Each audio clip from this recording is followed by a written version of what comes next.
Contemplar l'Evangeli d'avui. Dia litúrgic, diumenge 31 de durant l'any.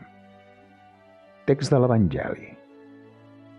Aleshores Jesús parlà a les multituds i als seus deixebles, dient: sobre la càtedra de Moisès s'han assegut els escribes i els fariseus.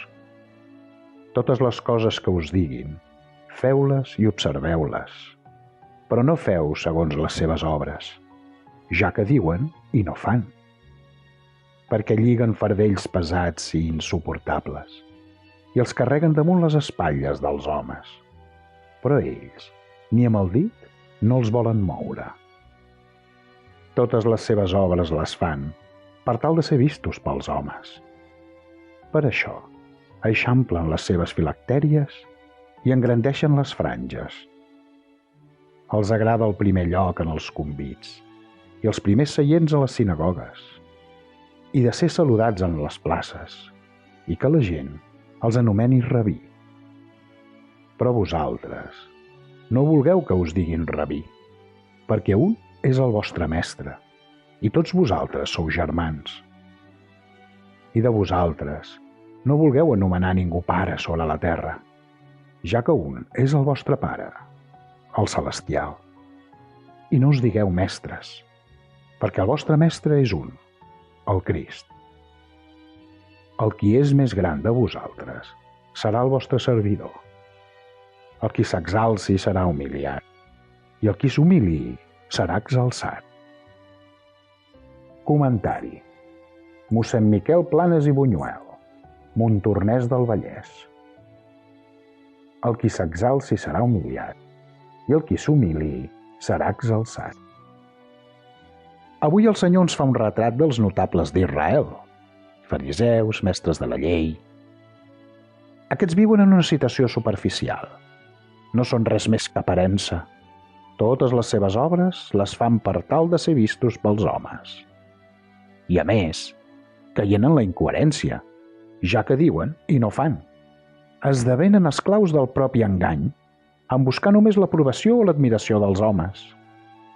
D'això en depèn la seva consistència. Per si mateixos, no són res més que patètica vanitat, orgull absurd, buidor, niciesa. Des dels inicis de la humanitat, continua sent la temptació més freqüent. La serpent antiga continua siuxejant-nos a cau d'orella. Si un dia en menjàveu dels fruits de l'arbre del coneixement i del mal, s'us obririen els ulls i seríeu igual com déus. I continuem caient-hi. Ens fem dir rabí, pare i guies, i tants altres qualificatius. Massa vegades volem ocupar el lloc que no ens correspon. És l'actitud farisaica. Els deixebles de Jesús no han de ser pas així, ben al contrari. El qui és més gran de vosaltres serà el vostre servidor. I com que tenen un únic pare, tots ells són germans.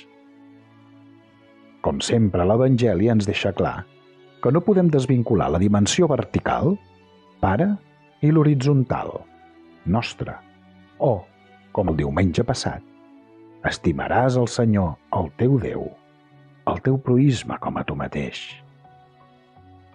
Tota la litúrgia de la paraula d'aquest diumenge està amarada de la tendresa i de l'exigència de la filiació i de la fraternitat. Fàcilment ressonen en el nostre cor aquelles paraules de Sant Joan.